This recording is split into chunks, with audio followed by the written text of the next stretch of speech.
Get the hell away from my aircraft. That's the first thing I heard. No warning. No courtesy. Just the pilot's face twisted up, lips curled like I'm a stray dog, spitting words at me in front of everyone on the tarmac. Miami heat is melting my makeup. The metal stairs under my feet are shaking, and the only thing sharper than his voice is the contempt in his eyes as he rakes over my pantsuit, like I'm trespassing in a world that was never meant for me. You know what I mean? $12 million jet. And somehow, I'm not supposed to belong here. Security's already moving in. My heart is jackhammering against my ribs, every head on the airfield turning, and I know exactly what they're all thinking. Even before they say it out loud, some people never see a CEO, just a story that fits their comfort zone. It's humiliating, but I don't flinch. I tell him, as steady as I can, I am Diana Wilson, CEO of Wilson Innovations, and this is my aircraft. The guard steps up, hand close to his holster, and the pilot actually laughs loud enough for the whole crew to hear. Sure, and I'm Jeff Bezos. Get her out before I call the real authorities. And in that moment, as my assistant Emma's voice cracks on the phone behind me, I realize there's a whole history packed into that laugh. Every glass ceiling, every closed door, every time I was mistaken for anything but the person in charge. But let me back up a sec. Because if you want to know how a self-made billionaire ends up getting thrown off her own jet, you need to rewind just 24 hours to a Manhattan skyline blazing gold. Me in my office, not a cloud on the horizon. 40 years of fighting for every inch, and it's all led here. Acquisition talks that could mean 300 new jobs, a merger worth $60 million, and the kind of opportunity that only comes when you've survived enough to know exactly how fragile it all is. My assistant Emma is in control as always, her voice calm, even as she tells me the board is split. The Westlake CEO wants me in Seattle in person. No more Zoom calls, no more safe distances. That's fine, I say. Book the jet. Let's close the deal face to face. Only problem? My usual pilot, Captain Reynolds, is suddenly out on family emergency. New guy assigned, James Sullivan. Supposedly has a spotless record. Supposedly. Across Queens, Captain Sullivan is running through his pre-flight ritual, complaining to his daughter on the phone about entitled tech executives, already deciding who I am before we've even met. Melissa, his daughter, actually tries to talk him down. Dad, you know Diana Wilson is a legend, right? You're flying a black female billionaire, the woman we studied in my business ethics class. But Sullivan's not listening, already checked out, stuck in the past. Old money, old rules. He doesn't realize this isn't his father's world anymore. Meanwhile, back in Tribeca, my son Marcus is asking if his buddy can come over while I'm in Seattle.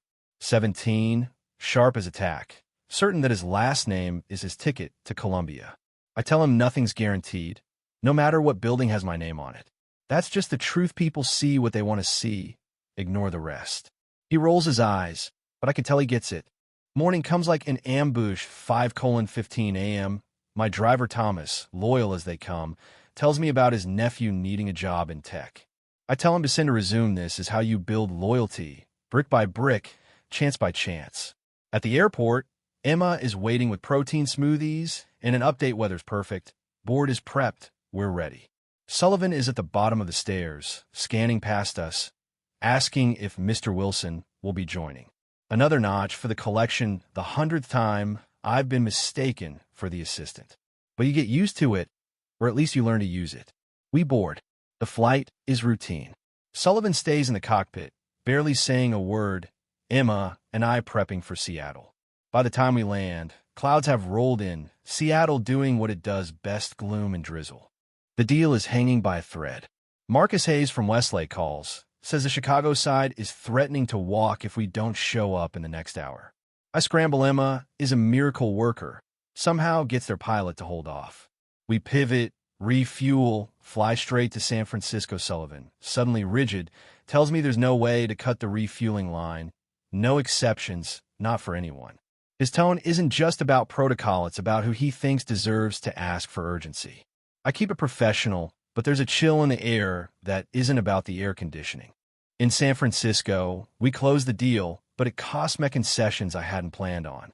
By midnight, I'm spent flying the red-eye back to New York, barely 2 hours sleep before European investors are waiting on video call.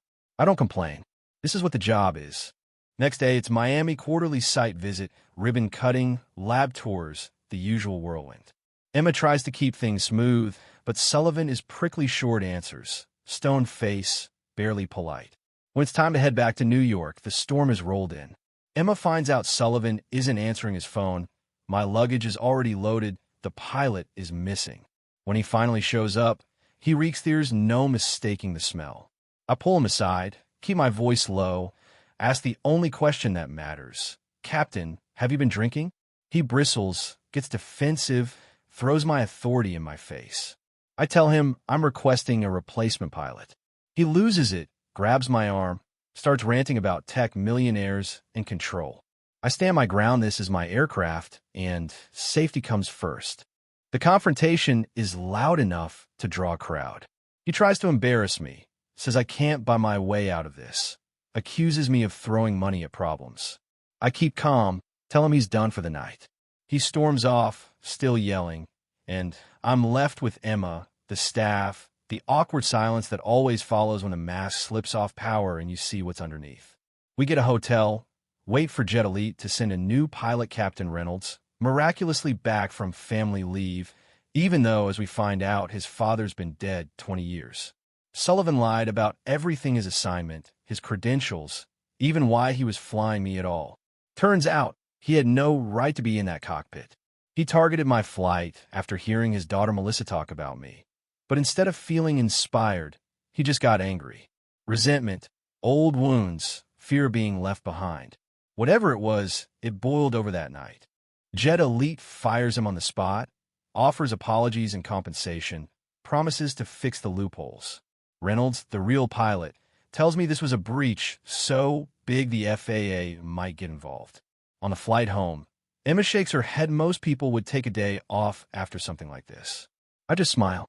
If I took a break every time someone questioned my right to be here, I'd never have made it out of my parents' garage.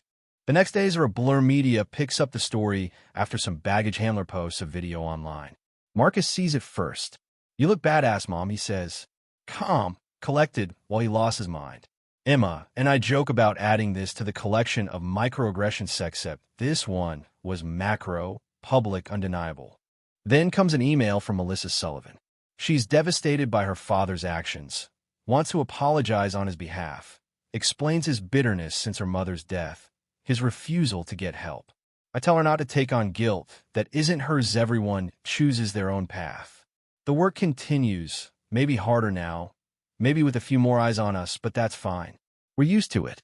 3 months later, I'm back in Seattle for the official launch of our new quantum encryption division. Marcus Hayes is thriving. The merger is a success. The lab is buzzing. Captain Reynolds is my pilot now, solid, professional, none of the old baggage. Melissa reaches out again, asks if I'll speak at Georgetown Law. I do. Not about Sullivan, but about persistence, about what it means to keep moving forward in a world that keeps trying to push you back. Sullivan is there in the back row, sober, apologetic, not looking for forgiveness, just a moment to say he's trying to change. I tell him change is what matters. Not apologies, not redemption arcs, just being better for real. So here's what I know now. After all that progress isn't pretty, it's not linear, it doesn't come with parades or guarantees. It's a daily grind, a stubborn refusal to stop pushing, building, reaching for more. Some people will always see you as the assistant, the outsider, the problem to be managed. But that's on them, not you. If you watched this far, if you felt a piece of this in your gut, I want to hear your thoughts. Who was right? What would you have done? Where do you draw the line between forgiveness and accountability?